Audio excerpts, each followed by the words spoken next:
What's going on, YouTube? Hey, we're back with another video in the Archetype series that I was doing, where I take a primary class and we go through all of their archetypes and we kind of theorize what they could be or how they might act in the game in order to give us something to go off of while we're making all these various role-playing characters. Because one of the hardest things to do when I'm coming up with a character is molding it to the archetype if I don't already have an idea what that archetype could be. So let's just dive into it. We're going to do the Ranger today. So for the Ranger, the first one we run into is a bow singer. So the intersection of Ranger and Bard, where Ranger is the primary. So we want to make sure that we focus on Ranger and that we let Bard complement or augment, right, the primary. That way it gives it an archetype identity so that it can stand out against the, what I would call, I guess, would be the reverse of that intersection. So where Bard is the primary and Ranger is the secondary, that gives you a Song Warden. You know, and I think the hardest part moving forward for Intrepid Studios will be the archetype identity, like I've said many times, and how they'll separate a rogue and a bard, or I'm sorry, a ranger and a bard from a bard and a ranger. So, you know, how are we going to really emphasize those archetype identities? So while we're going through these, we just have to always try to do our best to keep Ranger as the primary focus and let the other ones complement it. So with Bowsinger, I think we still focus on a range damage dealing archer, right? And we just really hone in on that. And then how could you have Bard complement that? And when I was thinking about it, I was like, how would a Ranger potentially perform, or whether it be music or oratory performance or dancing or what have you, how would they do that while still playing the bow? Using the bow. And so as I thought about it more, you know, I started thinking of them firing their shots, and then I was like, wait, what if they use the sound of the string? I was like, okay, one string, not really going to work. And the more I just kind of played with that, I came up with, okay, what if their bows had multiple strings? You know, I know that would be a whole new weapon thing that they would have to do in the game or whatever, so just go with me here. And the more I thought about it, I just decided to look up, and there's actually a weapon from Elden Ring called a harp bow. And so that image in itself to me, materializes what I think this class, this archetype would be. You know, somebody who is still a ranged DPS, damage dealer, firing from far off, but as the arrow leaves their hand, it strums these chords, and now they can empower their shots, potentially buff their allies or debuff their foes, but using the music made by releasing of their weapon, they're able to then influence the battle or influence their specific attack so that it does more damage. So that was really the thought process that I went through it, and then when I found that bow, it kind of brought it all together. So I thought that was really exciting. So for the bow singer, really the harp bow, if you just kind of focus on that and then kind of dance out from that, kind of come out from that in various directions, I think that's really where you can get the idea of what a bow singer could be. So then we go to cleric, and a ranger first into a cleric is a soul bow. So when I looked up soul bow, so I've been looking up like Dungeons and Dragons classes or classes from different MMOs. Soul bow in Dungeons and Dragons was like a psionic class where they would create with psi energy or mind energy. They would create arrows that could be powered up and shot. Okay, well that doesn't really make sense until I started like, okay, well they use energy. Okay, well then as a cleric, we know that when you pick cleric, you can pick like life or death augment. Oh, well now that gives me the thought that a soul bow could materialize a life arrow or a death arrow. Maybe not all the time, right? But perhaps their ability to generate said arrows, what am I trying to think of?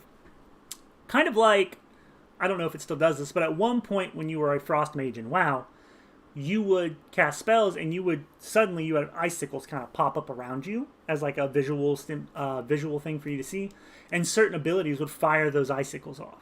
So what if it was somewhat similar? So as you were participating in DPSing, fighting, whatever you're doing, as a soul bow, you generated a life arrow or a death arrow, depending on your augment, and you can have up to X amount of the cap, right? And then you had those, and then you could maybe push a button, and then for your next 5 abilities or your next 5 attacks, you use those arrows, and then those arrows would do whatever their effects are.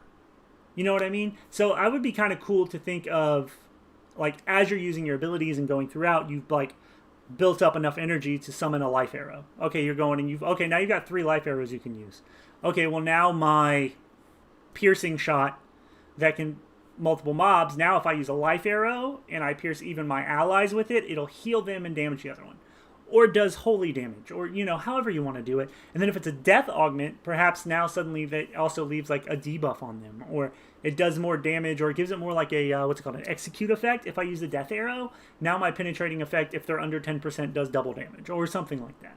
You know what I mean? So you're still going to have maybe heals or cleric-y abilities alongside it, but the overarching identity would be building enough of your divine energy, whether it be death, life, up to a point where you can manifest an arrow, and then using said arrow to then add additional buffs to your attacks.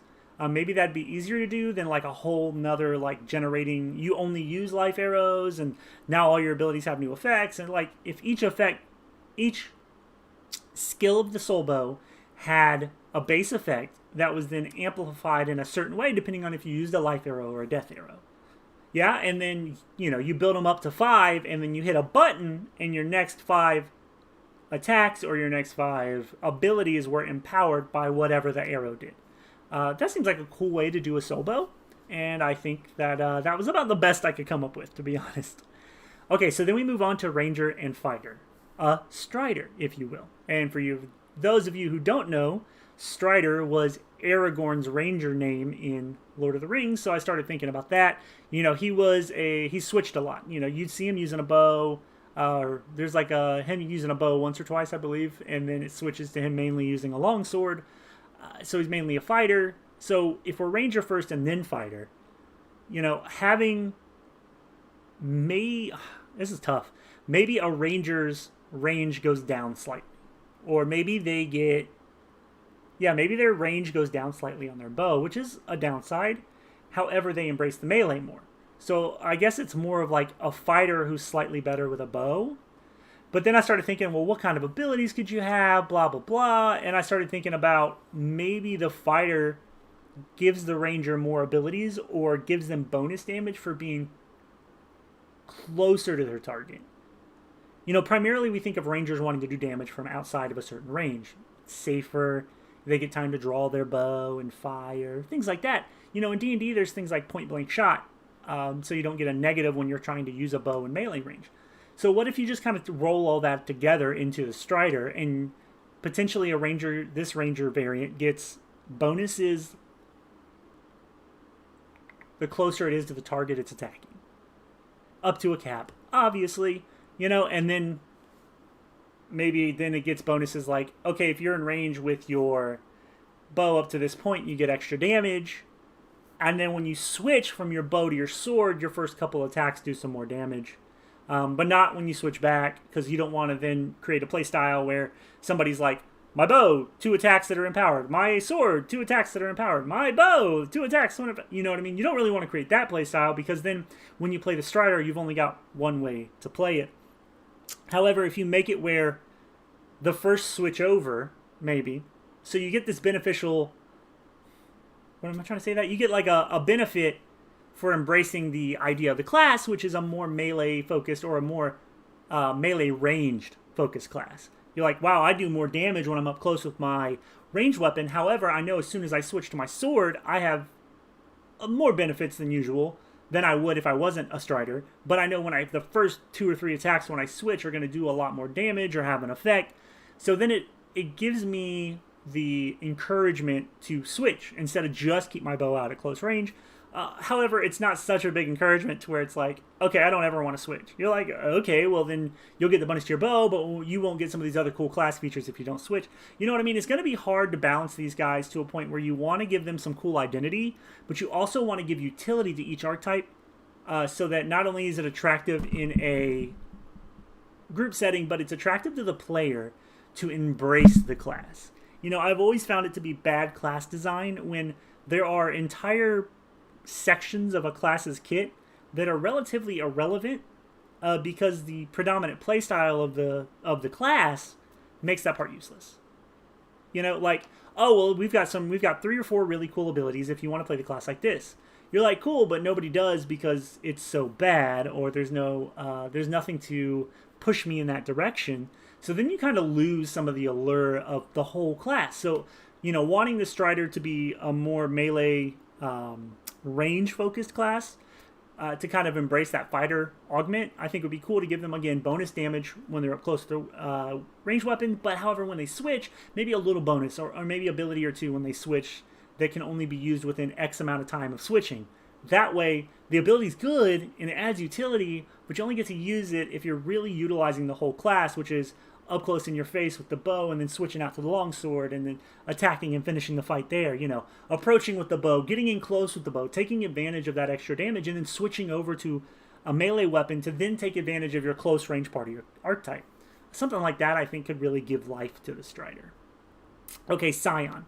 Now, this is one of the few that I think that they should be switched. So where the mage intersects with ranger, so primary mage and ranger is called a spell hunter, but where a ranger intersects with mage, you get a Scion. I feel like you could switch those two.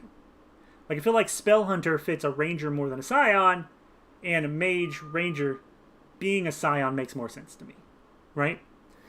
Anyway, we are a Scion, so let's go for it. So when I started researching Scions had a lot of, from what I could find, it was a 5th edition like subclass or something like that. Maybe it wasn't a prestige class. Yeah, I think it was a subclass in 5th edition D&D. And it seemed like, they used magic. However, they were really good at counterspelling. So that made me think, okay, if we just take that idea, not that this Scion in Ashes of Creation would do this, but if we take that idea, let's go to Ranger. So what if a Scion was a hunter, a ranger, who not necessarily hunted down mages, which could be a cool flavor to go with, but they were more of like an anti-magic ranger, because maybe they hunted magical beasts, and they could be bounty hunters that hunt down humanoids that use magic. But what if their abilities had an anti-magic abilities? Not necessarily just get rid of a buff, or decrease magical damage, or things like that, but perhaps moves or special arrows, like charge shot, aim shot, hunter ideas I can think of from WoW is all I can think of right now. But they took those ideas and they applied like magic piercing so that they would not be affected by magical defense. Maybe they did magical damage, less magical damage for the trade-off that they actually pierced magical defense. Or maybe they had anti-magic where if they shot an arrow at an oncoming spell, it could cancel a spell. I feels like it'd be really hard to program. Maybe they could set up an anti-magic barrier for 3 seconds that blocks spells or reduce damage. I'd hate to block spells because then you make other players' abilities completely useless. And while there should be some way to do that here and there, you don't want to make it too easy. And because I always talk about how you want things to be interactive combat-wise between players, especially in a game where PvP is going to be such a huge part of this dynamic world.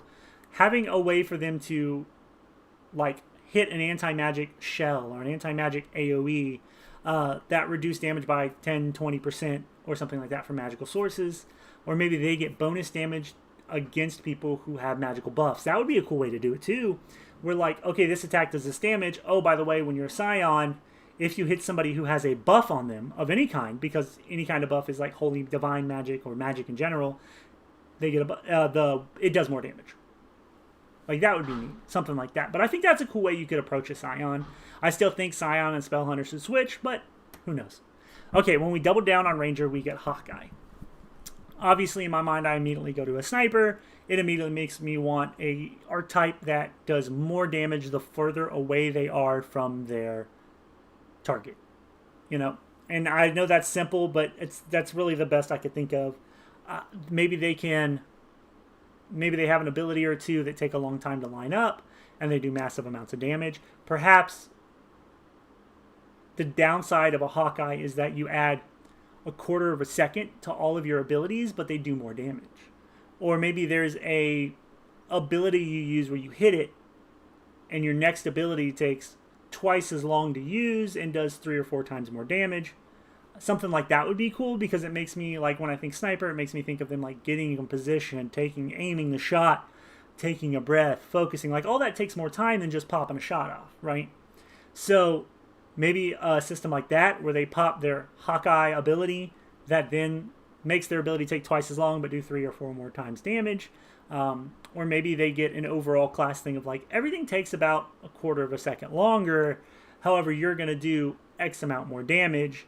And then there's an amplifier of like if they're X meters away, blah, blah, blah. Or it's just an ability. I don't know how they, but like in my mind, you see like a long line and like various zones. Like in this zone, it does 80 damage, 80% damage, 100%, 110, 130, 150, 200 at the very end. You know, so then it comes down to the player's skill, the ability to A, know the ranges, B, be able to, you know, lead their target in aim so that if somebody's moving or they dodge and they dodge right into it at the range and now they're doing 200% more damage. You know, it feels like that. It feels like it'd be a high skill cap archetype if that's the kind of the range, what you went with. But I think you could really embrace the idea of a sniper or a Hawkeye that way. So then we move on to where Ranger intersects with Rogue and we get Scout. Now this one was harder for me because, okay, so I don't want it to be like a sniper. And when I think of Scout, or I think of Rogue, I think about trying to attack from the shadows or attack from hidden areas like bushes or trees. So they named it Scout. So then I started thinking, okay, what if we took a Scout and maybe their damage went up or certain abilities were stronger the further away they were from allies. Because when you think of a scout goes out ahead. Their whole job is to survive by themselves, to go forward, gather information, and come back to the party to help figure out a game plan, help formulate a battle plan. So what if the scout got buffs the further away they were from their allies? Or maybe they went through a cycle to kind of mimic that idea of going for information and coming back. Maybe it was like, you be away from an ally for X amount of time, you get a buff up to this amount. But once you hit that threshold, you can't get any more buff. But there's a window where you could, you know, now the buff switches like, boom, now you got that buff for 5-10 seconds. Now the closer you are to allies, the bigger buff you get. And it kind of mimics that. That feels like a headache to balance or to plan or to program. So I'm trying to think of how else you could do that. I do like the idea of being solo and getting more. Maybe that's it. Maybe it's just, it doesn't have to be good in every aspect. Maybe the Ranger Rogue Scout is a solo class. Maybe they get buffs for being by themselves. They get buffs for moving by themselves. They get buffs for, you know what I mean? I don't know if you want an archetype that just flavor-wise or design-wise highlights being a solo player, because then you take out all the social aspects of an MMORPG. But maybe it's like they get all these buffs when there's 1 to 3 people in your party, you know, or 1 to 5, or, you know, it makes them like good at small time PvP. It makes them good at solo content. It makes them good at perhaps smaller dungeons. But the archetype itself isn't necessarily made for large scale PvP or war unless they are like in a small unit that goes way ahead and there's still only 3 of them. Because you see what I'm saying? Now we're playing into what a scout is thematically speaking. So that'd be a question for you guys. What do you think about archetypes that are primarily PvP or PvE or solo versus group? You know, I think they'll exist. However, do you want to create those, or do you want to let the players embrace a scout and they decide whether or not they want to play how they want to play?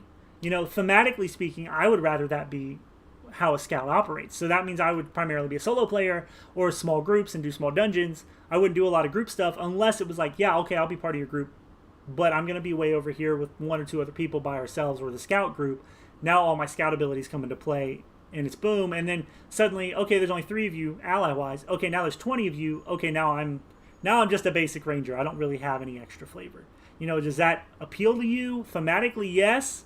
Gameplay for the person who wants to play the scout, maybe not. However, why would you pick the scout if you didn't want to play like that? So it's a really toss up in the air on how specified you want the archetypes, because no matter what, they will segment, alienate certain play styles for each archetype, and they will alienate players who do not like that play style. So are we okay with that? Do we embrace that? Let me know. Next is the Falconer. This one's pretty cool. So, to our knowledge, Summoner and every variant of Summoner, is going to be the only one that has summons or pets. That's all we know so far. So a falconer, the idea of a ranger who then has a summon who's a falcon and can use that falcon to do so much more damage or to add like extra utility to their class or their party is a really cool idea to me. Maybe getting benefits for, maybe increasing the range slightly further, with the idea of like being one with their falcon and having like eagle eyes, bird eyes, having the falcon able to maybe mark prey and then you attack the prey for more damage.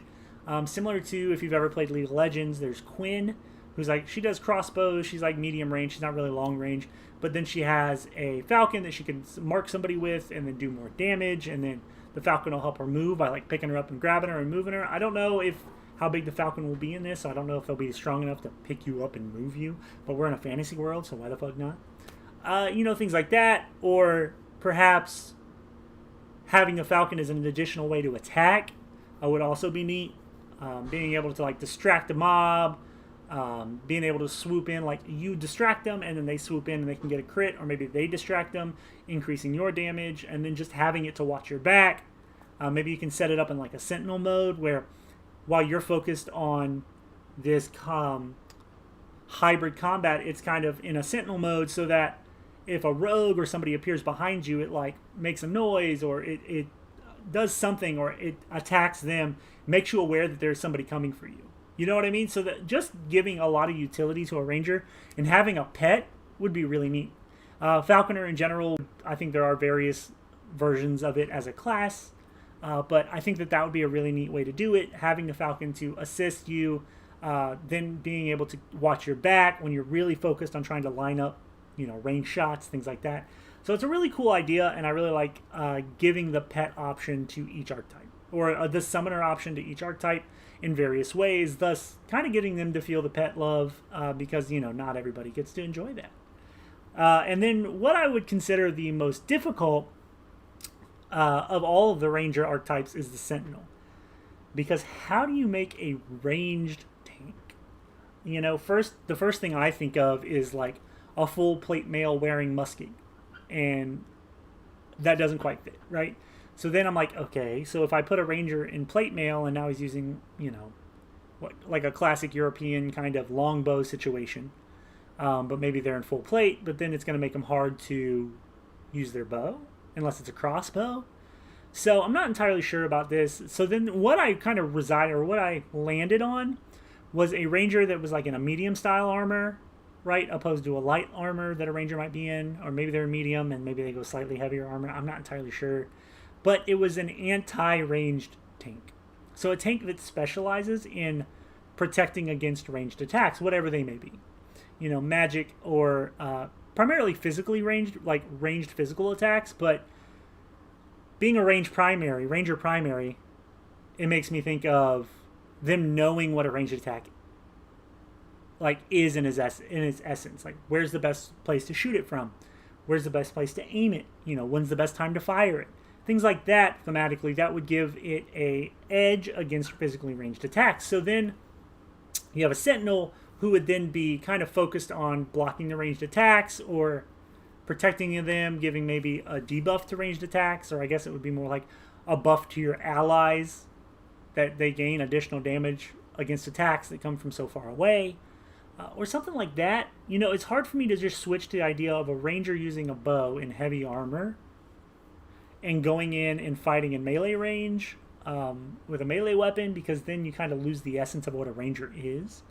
Now, if we think of tank not necessarily being a tank, so what I mean by that is an upfront taking all the damage, and we just think of the ranger sentinel turning into more of like an armored gun, or like a literal military tank.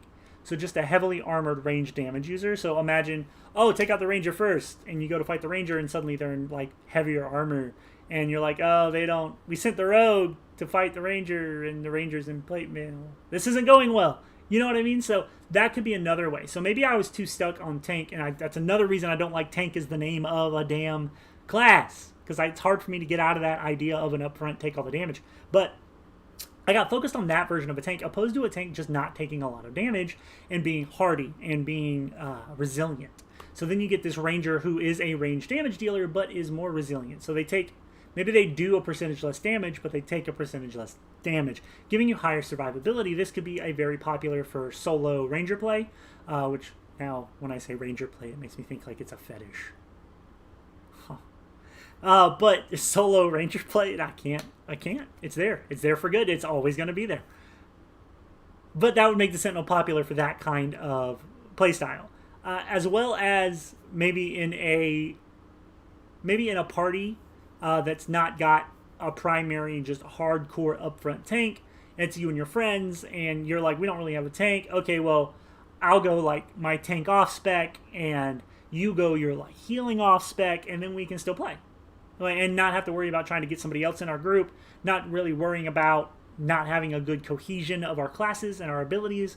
We can still go out and enjoy the game. So maybe that's what it is. Maybe Sentinel is less of the upfront anti-ranged guy that I kind of started with, and is more of just a very hardy, very durable ranged ranger. Ranged ranger. A very durable, hardy, ranged DPS. Yeah. So I think that's it. So I think that's my thoughts on the archetypes for a ranger. I think there are some that I really like, some that could use some work. You know, I didn't really dig into a falconer because I felt like that one kind of did itself, you know, a really cool ranger with a pet. Kind of everything we've ever seen of a hunter in WoW, or various like hunter-like classes always have a pets, and this would be the same idea, except instead of multiple pets, you get a falcon, perhaps various variants of it depending on what talents you get or what have you. Sentinel could use some work. Scion, I think, was a cool idea, what we came up with, but I still would like Scion to switch with Spell Hunter. I was really excited where we ended up on Bowsinger and Soulbow. Even Hawkeye was a really cool idea. I like where we kind of theorized with Strider, trying to balance between melee and ranged, but playing more to melee because of that fighter intersection. And I like that we went into the conversation about how, when creating a class or thinking about a class, how to give it really cool identity with whether it be systems or buffs or debuffs or just specific archetype abilities, making them interesting enough to make the class unique, while making them also interesting enough for the player to utilize the full package that you've created. Opposed to making like a cool package where you're like, okay, these are your core abilities, these are neat. Okay, well, we need 10 abilities, you only have 7. Well, we can come up with 3 like thematic abilities that are kind of meh and throw them in there. You know, because then you lose those 3 abilities while other people might have got a full 10 to play with. You got 7 and 3 that are kind of meh. So, you know, it's really hard to, especially when we're theorizing these classes, to come up with a way to make them unique, but make them also fun to play to their entirety. You know, obviously metas will be created, which we're just in that day and age of video gaming. There will be abilities that are like, it's fun and it's cool to use, but it's not, you know, it does, you do 0.37% more damage overall if you throw that ability in your regular abilities. You know, that's going to come up. I understand. You can't program for all that. You can't plan for all that as developers. However, I think if you go through the pain now to try to make sure that the entirety of the class is not only enjoyable to play, but you want to use all their abilities. You know, you don't necessarily want all their abilities to just be utility, and you don't want all of them to be bangers, because then, you know, then you get into trying to balance a bunch of shit. But I like that we brought up that conversation. If you have thoughts on the conversation, put them down in the comments for sure. Maybe classes that you thought in whatever games, whether it be a tabletop game or whether it be an MMO, that you thought not only had a lot of flavor to it, or had a lot of lore, or that they just, all their abilities kind of complemented the idea of the class, but you used a majority of their abilities. Maybe there was a throwaway ability or two, but you got to use a majority of their abilities and their systems and take advantage of them, and it affected your playstyle, and you really had a lot of fun with it. Like, share with me. I'd love to know about it. I'd love to learn about it. That way, maybe it gives me a little more insight when I go through the rest of these classes and archetypes, to when I'm theorizing, maybe I can theorize from a smarter place. So yeah, I really appreciate everybody coming here. We had good response to the last video I did on Rogue. I hope if you watch this to the end, you give me that same response. Again, I appreciate you spending your hard-earned time with me, and have a great day.